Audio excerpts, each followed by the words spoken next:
पौष पूर्णिमा व्रत कथा जो आज हम आपको सुनाने जा रहे हैं। पौष माह के शुक्ल पक्ष में आने वाली पूर्णिमा को पौष पूर्णिमा कहा जाता है। हमारे हिंदू धर्म में इसका खास महत्व माना गया है। पौष पूर्णिमा के दिन गंगा में स्नान करना व दान करना बहुत ही शुभ और फलदायी होता है। पंचांग के अनुसार इस साल पौष पूर्णिमा व्रत गुरुवार के दिन पड़ रहा है, जो कि भगवान विष्णु का भी विशेष दिन माना गया है और इस दिन जातक व्रत करते हैं और भगवान सत्यनारायण की पूजा का विधान होता है और पूजा के बाद सत्यनारायण की कथा जरूर पढ़नी तथा सुननी चाहिए। पौराणिक कथाओं के अनुसार काशीपुर नगर में एक गरीब ब्राह्मण रहा करता था, जो कि भिक्षा मांगकर अपना जीवन यापन करता था। एक बार भगवान विष्णु एक बूढ़े ब्राह्मण का रूप धरकर स्वयं उस गरीब ब्राह्मण के पास गए और कहने लगे, हे विप्रे, श्री सत्यनारायण भगवान मनोवांछित फल देने वाले हैं और उनका व्रत व पूजन करने से मनुष्य की सभी दुख दूर होते हैं। तुम भी उनका व्रत व पूजन करोगे तो सब प्रकार के दुखों से मुक्त हो जाओगे। इस व्रत का मतलब मात्र भोजन न लेना ही नहीं समझना चाहिए, बल्कि उपवास के समय हृदय में यह धारणा होनी चाहिए कि आज श्री सत्यनारायण भगवान हमारे पास ही विराजमान है, अतः अंदर व बाहर शुचिता बनाए रखनी चाहिए और श्रद्धा विश्वास पूर्वक भगवान का पूजन कर उनकी मंगलमयी कथा का श्रवण करना चाहिए। श्री सत्यनारायण की कथा बताती है कि व्रत पूजन करने में मानव मात्र का समान अधिकार है, चाहे वह निर्धन धनवान राजा हो या व्यवसायी, ब्राह्मण हो या अन्य वर्ग, स्त्री हो या पुरुष।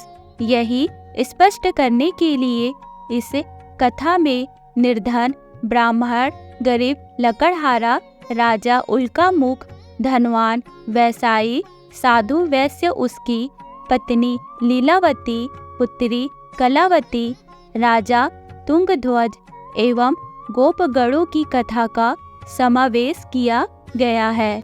कथानुसार जिस प्रकार लकड़हारे, गरीब ब्राह्मण, उल्कामुख, गोपगणों ने यह व्रत रखा और सत्यनारायण भगवान की कथा को सुना, इस कथा को सुनते ही श्रद्धा भक्ति तथा प्रेम के साथ सत्य व्रत का आचरण करने लग गए और फल स्वरूप सुख भोग कर परलोक में मोक्ष के अधिकारी हुए।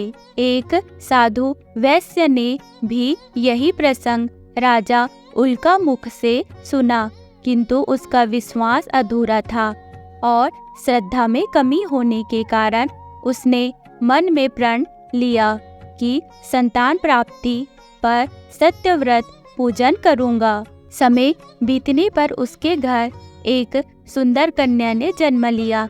तब उसकी पत्नी ने व्रत की याद दिलाई तो उसने कहा कि कन्या के विवाह के समय करेंगे।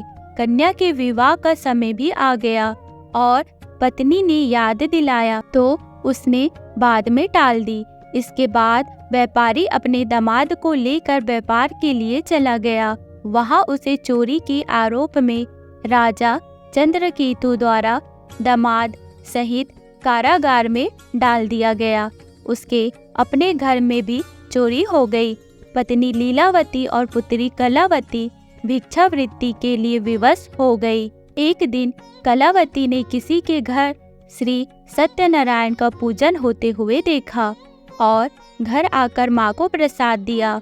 तब माँ ने अगले दिन श्रद्धा से व्रत पूजन कर भगवान से पति और दामाद के शीघ्र वापस आने का वरदान मांगा।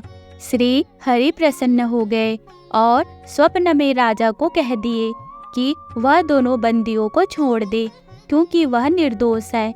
राजा ने अगली सुबह उनका धन धान्य तथा प्रचुर द्रव्य देकर उन्हें विदा किया घर आकर पूर्णिमा और संक्रांति को सत्यव्रत का जीवन भर आयोजन करता रहा। परिणाम स्वरूप उसे सांसारिक सुख भोगकर मोक्ष प्राप्त हुआ।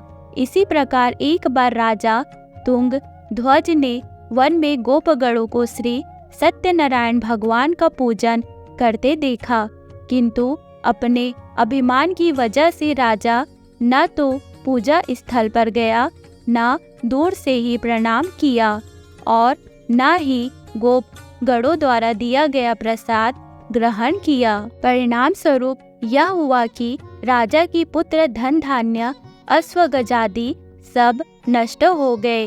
राजा को फिर से ये आभास हुआ कि विपत्ति का कारण सत्यदेव भगवान का निरादर है। तब उसे बहुत पश्चाताप हुआ। वह तुरंत वन में गया और गोपगणों को बुलाकर उनसे सत्यनारायण भगवान की पूजा विधि पूछी और बाद में पूजा की भी।